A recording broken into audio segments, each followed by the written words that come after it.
3 tips, on how to improve their distance or something that helped you, to take second place. What are you focusing on? It was right before Waco, right after Las Vegas. There was something wrong. Just like coming into the year, there was something a little bit off. My shoulder was getting tired way faster. I just thought I was weak. The doctor said I'm going to have to stop playing sports for a year. I need to have surgery if I ever want to wrestle again. And it was just this complex thing that I was not ready for. You can not be accountable and you can always push it off and, oh, it's this reason, it's that reason. But I feel like that only will hinder your growth in the long run. Absolutely. What is going on, everybody? Welcome back to another episode of Chain Clankers Podcast. I am Horatio, and with me is Quentin. We have a guest. Once again, it's been a while since we had a interview with a pro. They're finally off tour now. They're home getting rested, starting their off season and whatnot. So we're able to talk to Gavin today. But Quentin's going to tell us a little bit more about what you can expect from this episode. This is going to be such a fun show, guys. We have on Gavin Rathbun, who had a really true breakout season in 2021, and only better things are to come for him in the future. And we're going to talk about his journey today. We're going to talk about how, at such a young age, you can go from not even knowing what disc golf is, giving up on every single other sport to dedicate your life to disc golf, and even maybe a fun story or two along the way to find out how Gavin got to the point that he's at. This is definitely the podcast for you. If you like Gavin Rathbun and you're like, hey, what's going on with his shoulder? What tournaments is he going to be playing in this year? You're going to want to make sure you listen all the way through to this episode. We get a big time injury update, as well as we talk a little bit about injury prevention and just, kind of what happened to Gavin and how you can take that for yourself and maybe not injure your shoulder as well. And make sure you stay tuned through the end. We've got 3 distance tips coming up from Gavin that might even lead us to have another show with him. But without further ado, let's go ahead and let's bring Gavin on. All right, guys, let's welcome in one of the best disc golfers in 2021, had a true breakout season. Cannot wait to see what he does in 2022. Gavin Rathbun, how are you doing today? Pretty good. How are you? Doing good. Really excited to talk to you. I mean, you had a really exciting season. I feel like there was a lot of new players, maybe a lot of people hadn't heard about before, especially with all the new disc golf fans. And I feel like you were definitely one of those that got people really excited. We'll talk about your journey first, but tell us a little bit about this year, how it's been for you. This year was actually really weird. It's almost everyone I talk to says that it's kind of been my breakout year. But for me, it was kind of a year full of struggles. Obviously, I had my good tournaments, but that's kind of all people look at is your good performances. They don't really go through and see where you missed cash or where you played well below average. So to start my year, we actually got caught in the snowstorm in Texas because we were driving from Florida to Las Vegas. Thankfully, we left early enough, but yeah, we got stuck on the highway. We almost ran out of gas. All 3 of the people in my little Corolla fell asleep because we just weren't moving for hours. We were tired. We didn't know what to do.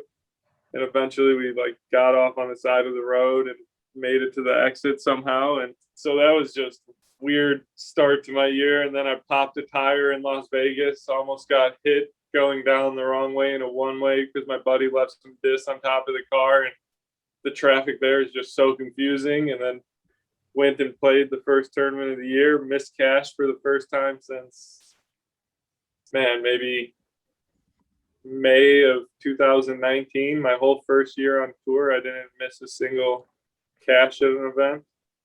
So it was all just a stressful, weird start to this season. And then obviously Waco, I calmed down a little bit and my off-season work finally started showing. And also right around Waco is when I started noticing an issue with my shoulder, and that followed me the whole entire season. It was always an issue every tournament, and right around Worlds is when it was got pretty serious to the point that my sidearm was gone completely. Every time I threw it, I got a little numb in my arm. My backhand, it was fine. It didn't really hurt, but I lost at least 100 feet of distance from right before Worlds, mainly the distance competition at Worlds. After that, it was the rest of the tournament. I was like, holy cow, I'm feeling awfully weak right now. Yeah, that is unreal. Let's get you out to LVC a little bit earlier this year and maybe avoid any of those hiccups there. I'm actually I will be skipping that one. I'll be making sure that I'm recovered and good for the Texas swing. Yeah, probably smart. That is just crazy. I would be pretty fearful to just be chilling in the highway for God knows how long. So glad you were able to make it. And that is kind of interesting that you say, a lot of people do just want to look at the positives, and it's good to take a look at the positives. But I did like what you had to say. You have to look at the whole picture overall and, almost be accountable for those bad Yeah. tournaments and bad shots and stuff like that, because I definitely feel that you can not be accountable and you can always push it off and, oh, it's this reason, it's that reason, but I feel like that will hinder your growth in the long run. Absolutely. By no means am I saying that I didn't have a breakout year. I made at least a handful of top cards. I placed higher than I ever have at Elite Series events. I was constantly getting filmed. I was interacting with fans way more than I ever have. I grew a social media following. So in all those perspectives, it was definitely a breakout year. It just came with a few struggles, without a doubt. I mean, but just, even with that said, as much struggles as you had and still to have the year that you did, I feel like that says a lot. Just to, imagine in your head, thinking like next year, once you're recovered, picturing a year without no struggles, how much you could achieve and like how much, you could challenge these other professionals. That's really exciting, Definitely. Without a doubt. I've been itching to throw a disc for like 3 months now.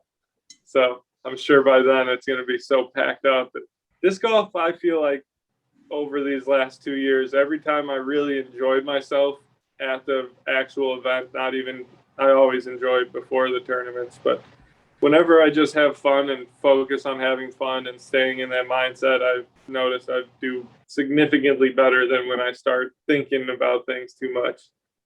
And if I can just stay on that real quick, thinking about things too much after LVC in 2021, were there any thoughts like kind of like that of thinking too much, like, oh gosh, what if this was a mistake? What if this is how the rest of the season goes? Like, are there any points, maybe it's not that tournament, maybe it's another tournament down the line, not even talking about the injury. We'll get into that a little bit later, but just like any of those negative thoughts coming into your mind and maybe some ways to get them out of there.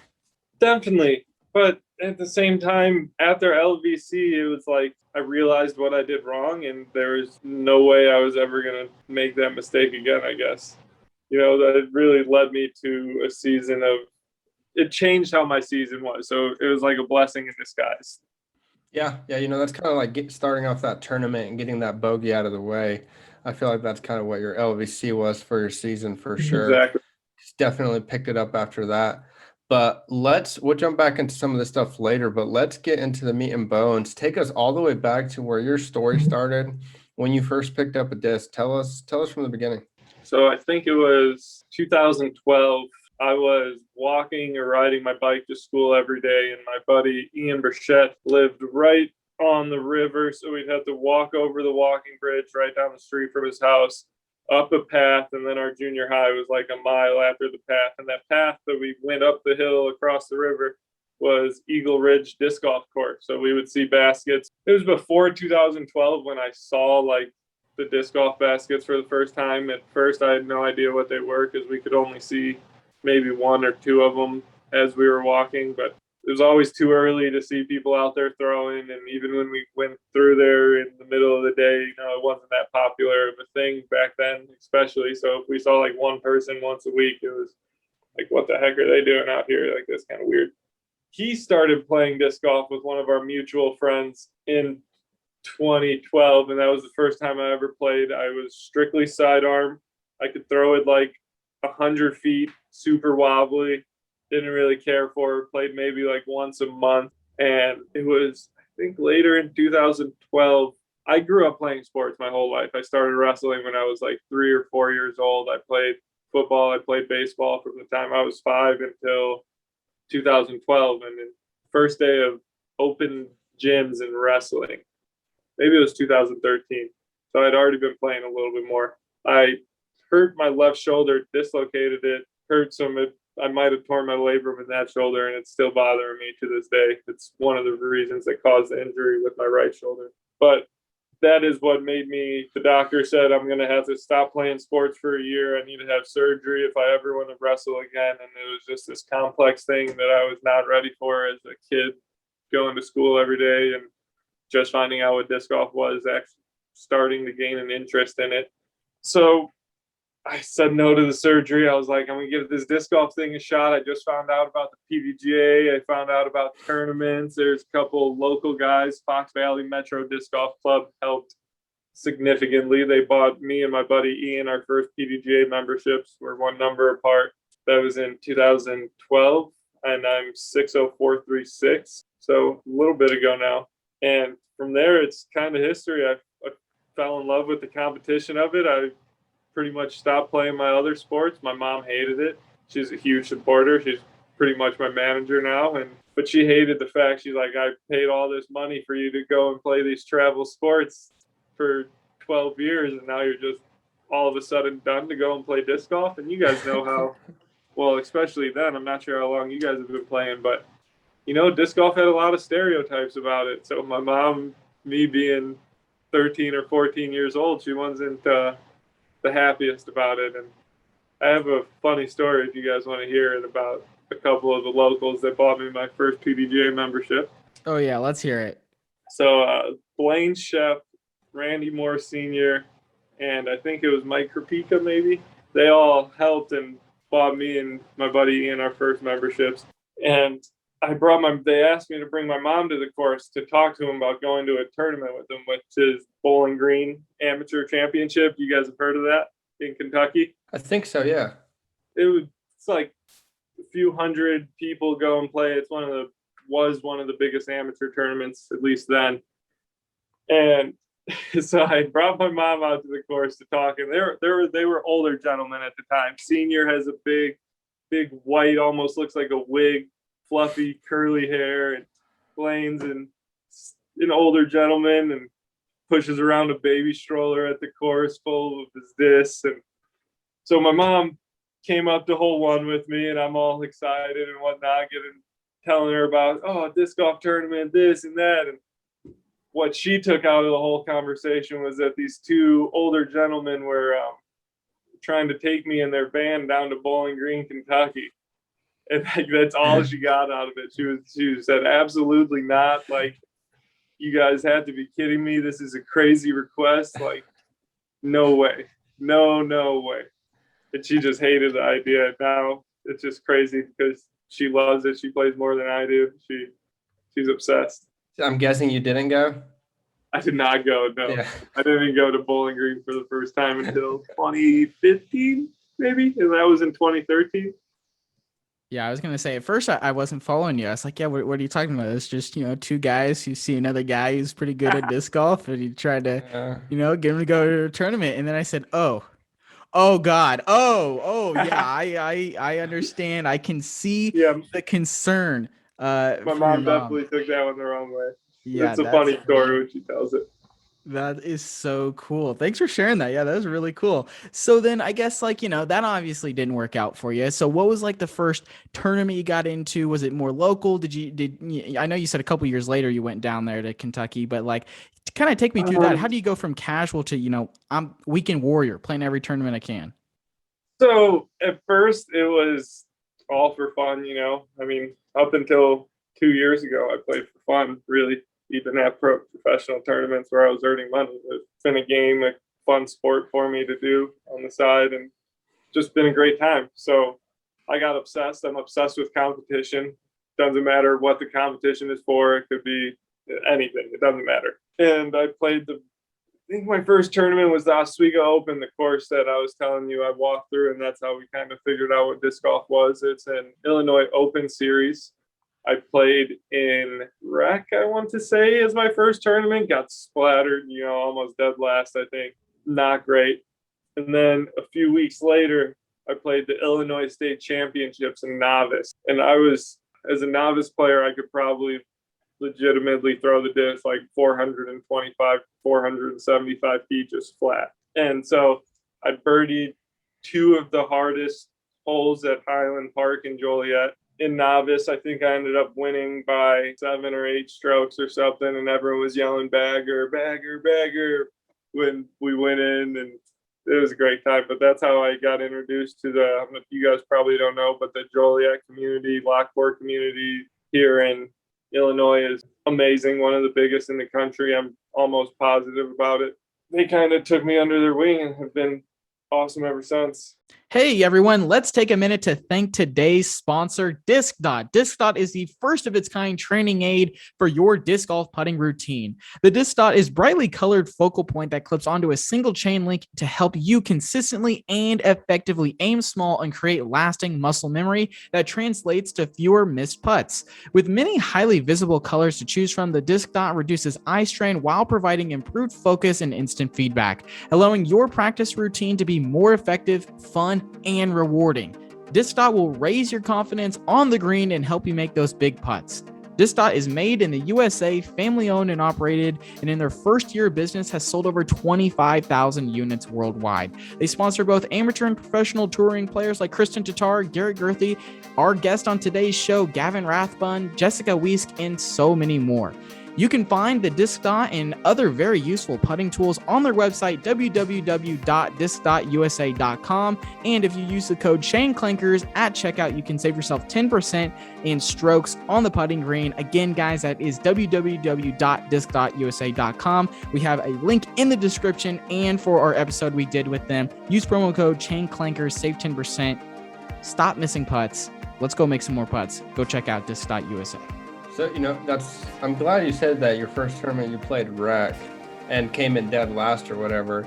A lot of the pros that we've had on in the past, they're like, I went and played my first tournament and I just played advanced or an open and I won my first tournament ever. I'm like, that's cool, but that's kind of annoying to hear, that they were that good from the beginning. Yeah. So it's good to hear, someone at that level, is playing rec and not winning right away. I think Joel Freeman's first rating was over 1,000. I think he won his first pro tournament he ever played, or his first tournament he ever played. There's a couple stories like that I've heard out on the road now, but that's one that sticks out to me. I'm pretty sure if you look up his information, his first ever rating was over 1,000, which is just insane. Yeah, we might have to get him on the show someday so we can hear that story also. Joel has some awesome stories. I'm sure he'll talk a lot. No, I was going to say, I've heard a couple people, with their first rating. Ezra for a while, he just practiced for a long time and he didn't play a tournament until he was comfortable enough with his his performance. Do you feel like a lot of or other pros have done that or do that because they want to come out and be, well rated from the start?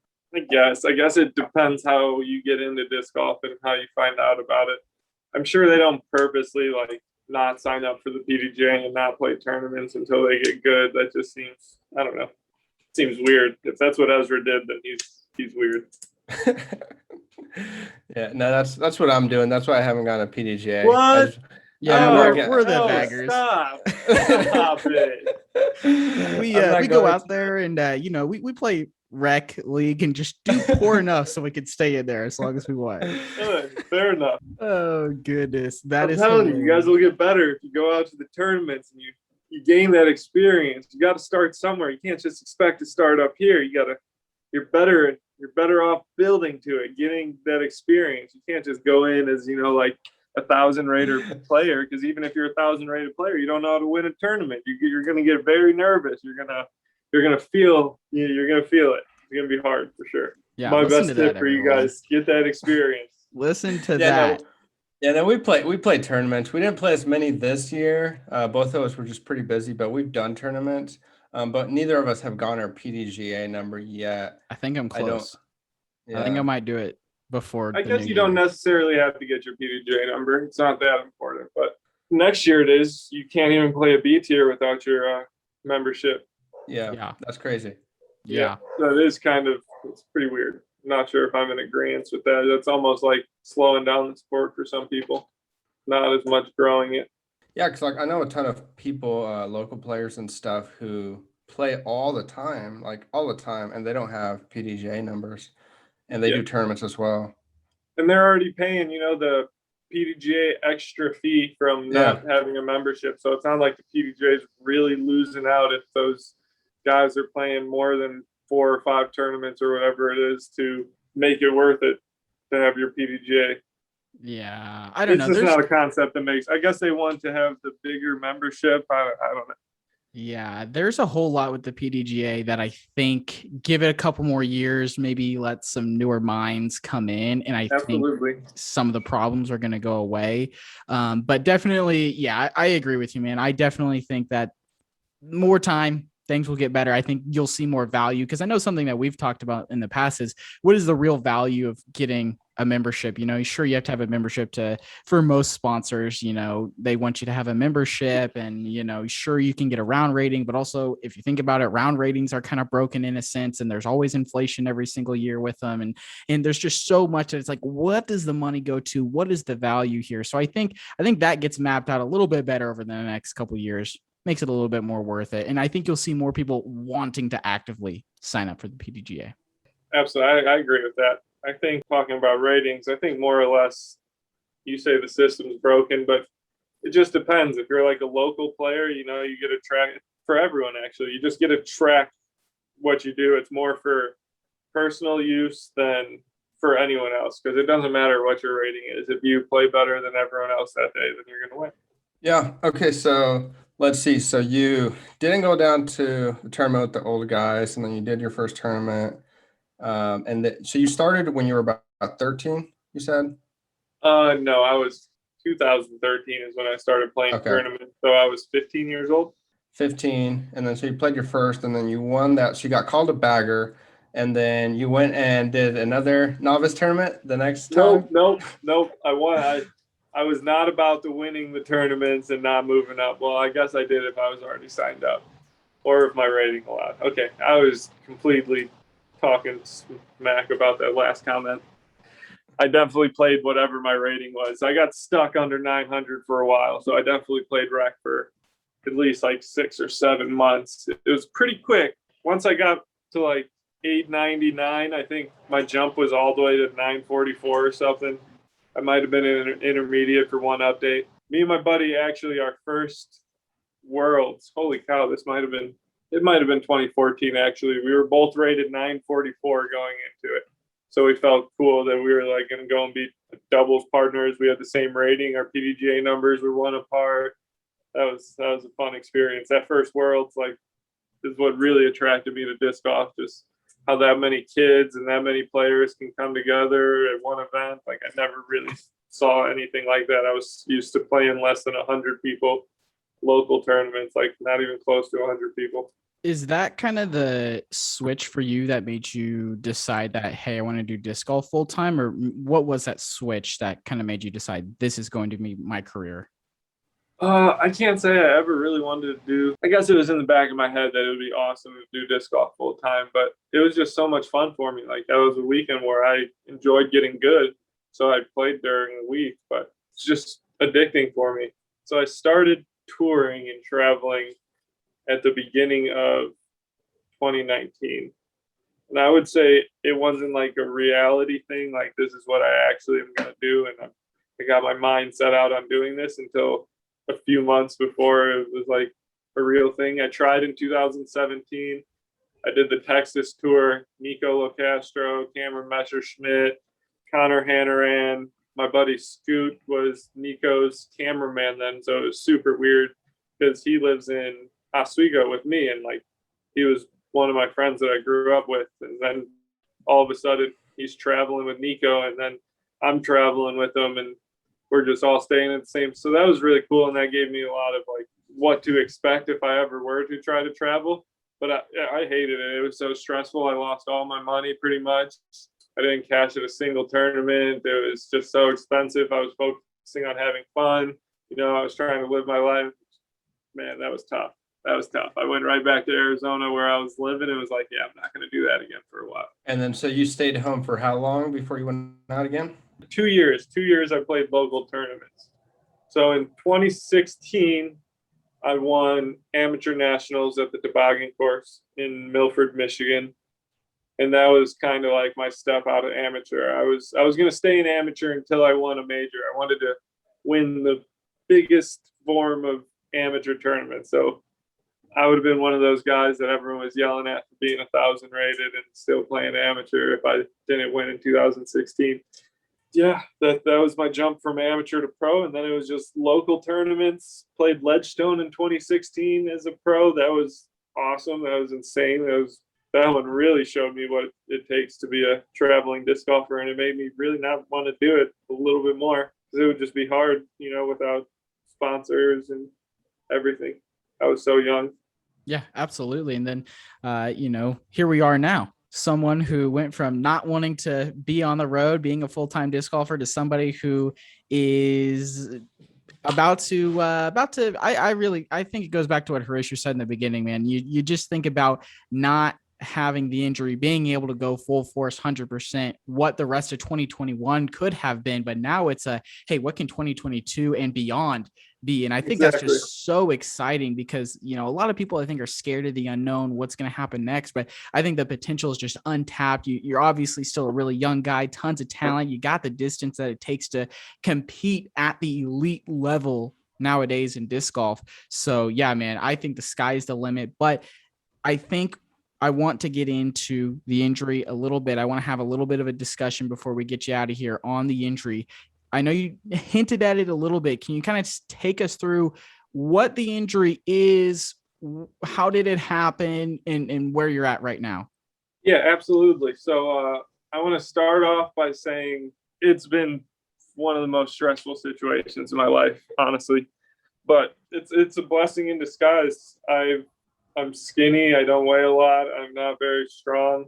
To be a professional athlete, I have to do something to change. So who knows if I would have ever really came up with a good routine and started going to the gym and want to start eating right. Like, who knows when I would have started doing all that. And now it's forced. Like, if I want to play disc golf, then these are the things I need to do to get healthy and get strong and really build up to an athletic body. So it's going to be hard for my shoulder to get back to 100%, and it never will if I don't work towards it.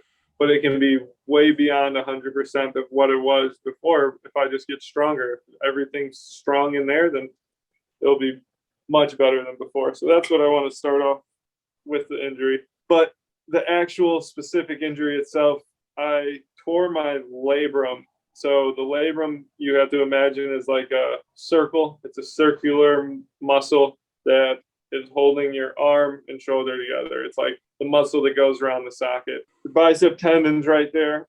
Thankfully, my bicep tendon wasn't torn. That is what the doctors were thinking at first could be another thing, and that would have been much more significant. So thankfully it wasn't. I had I think it's called microscopic surgery. So if you guys can see, I just have very small incisions. I have 2 more in the back, so 4 total. So if you're looking at it like a clock, I ripped to the very edge of 10 o'clock down and like up to 2 o'clock. So it kind of looked like, have you ever seen Spanish moss, like what's in Florida? It kind of looked like Spanish moss, or like a rope that got a bullet shot through it, and it was just kind of strands and everything sitting there. I have pictures. It's pretty gross.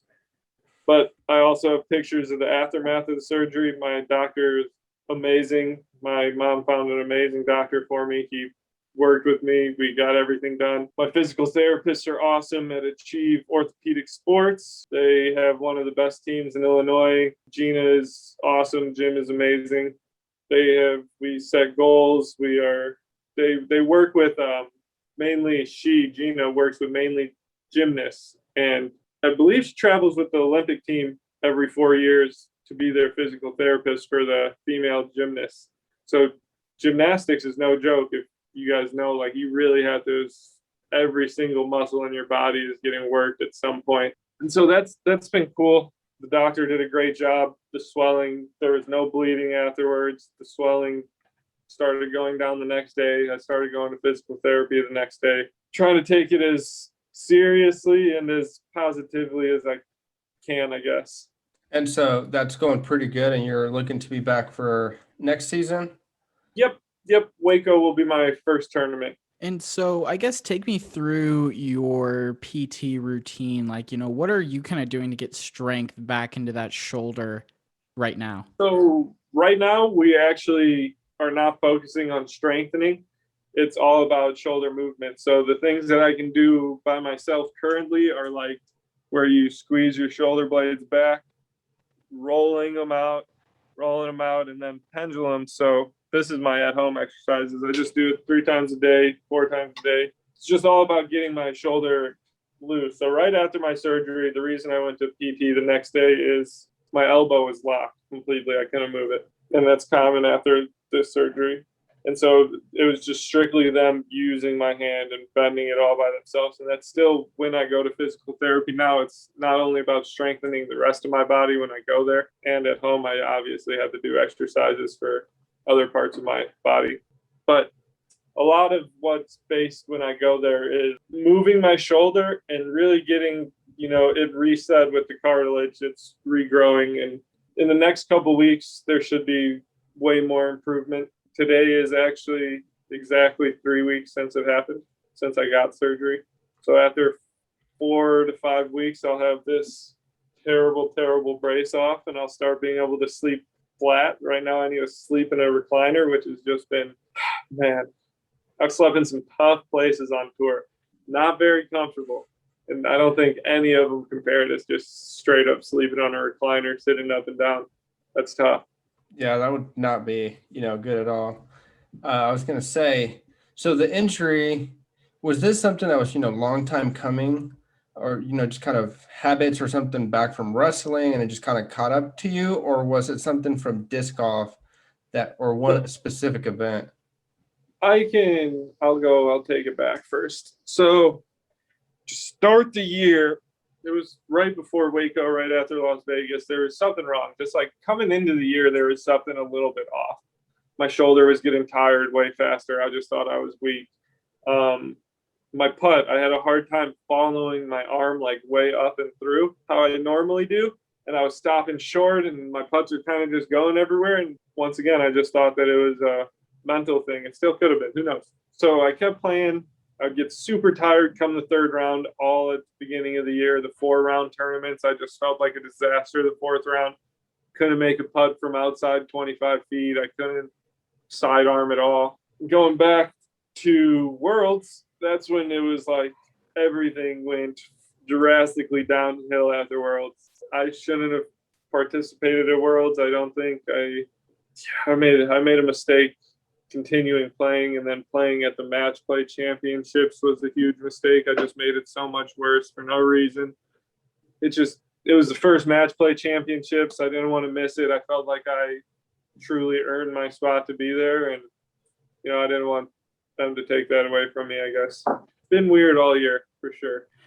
So kind of what I'm getting at is it's more of a it's been like accumulating over time. It wasn't like, I just threw this and now I'm hurt. Because I mean, please correct me if I'm wrong, but I'm pretty sure Eagle McMahon also has an injured shoulder right now that he got doing some promotional video. I saw the shot. It definitely looked gross. So it wasn't anything like that. It was just that accumulation of over time. And so after that match play event, kind of take me through that decision calculus of like, was it I'm getting to this and then season's done, let's get this taken care of, or kind of walk me through that decision process, I guess. Honestly, right away, because on the MRI, if you like look at the MRI, I'm no doctor, so when I look at it, it looks a little different. But what we were really going off of was there was pockets and there was a cyst. I'm not even going to try to pronounce it, but there's a type of cyst that when you tear your labrum, it grows. There's a cyst and it tries to like connect over the tear. I don't know exactly, but I don't even know what it's called. But that happened. And he saw that, and he saw the liquid that gets in there, and there was like these white spots on the MRI. So we weren't sure how bad it was torn. We weren't sure if the bicep tendon was torn. So talking with them, my mom, we decided that I'm going to try to play the match play, and then I'm going to try to play USDGC in the Disc Golf Pro Tour Finals.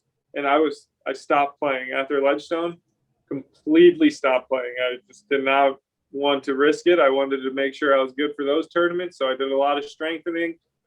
I putted. I just found out what I could be comfortable with. I went to match play. I threw my first 3 shots in practice and knew it was a bad idea to be there. It was an amazing weekend. I had a blast. Steve Broad that's not how you pronounce his last name, but people know who I'm talking about. He hosted me. I got to go to a Philadelphia Eagles game for the first time. That's my favorite football team.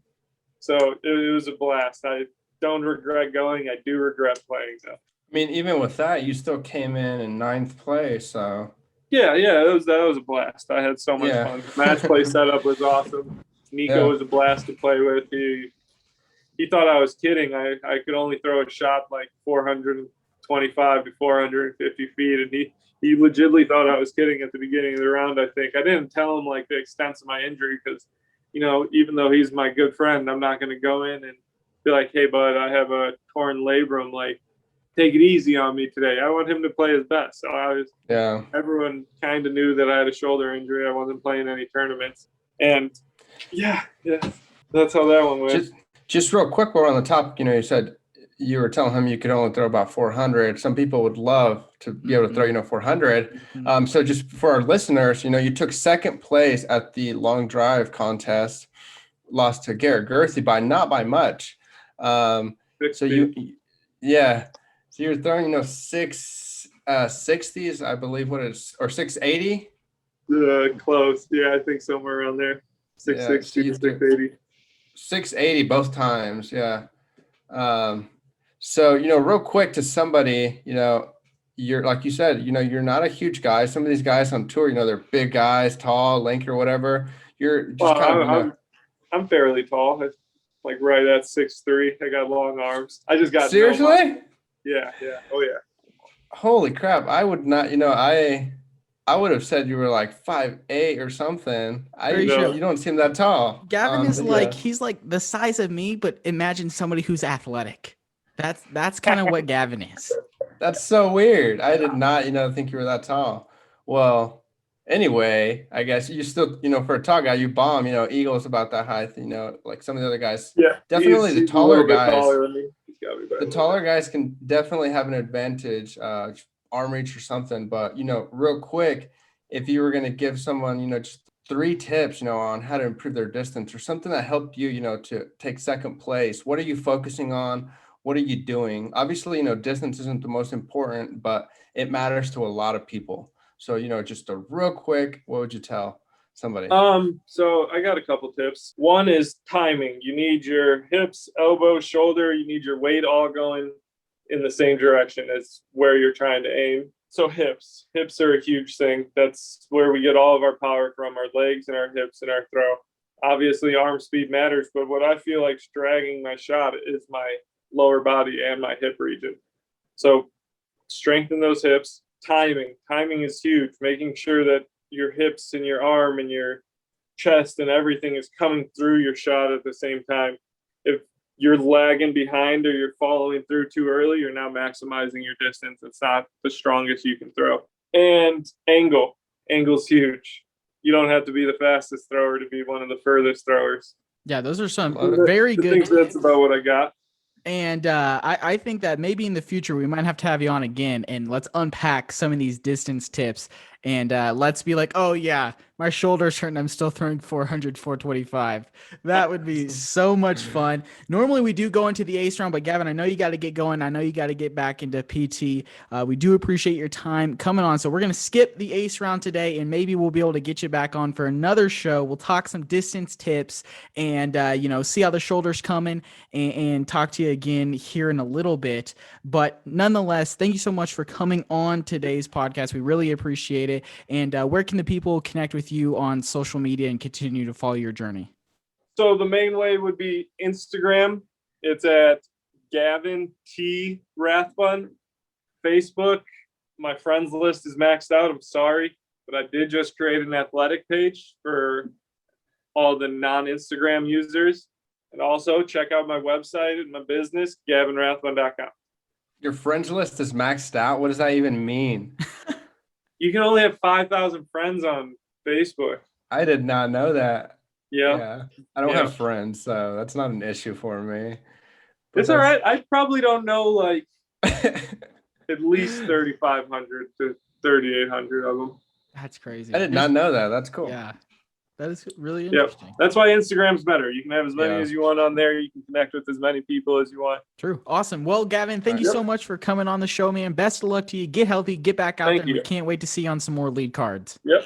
It was awesome, guys. Thank you. Hopefully I can get back on a little bit further into my recovery and really let you guys know how things are going.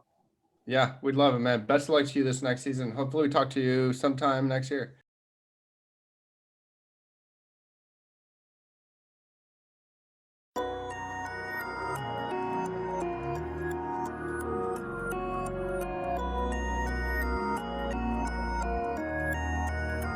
Thank you for listening to the Chain Clankers podcast. Make sure you follow us on Twitter and Instagram at Chain Clankers and hit that subscribe button wherever you're listening to us from so you never miss another episode.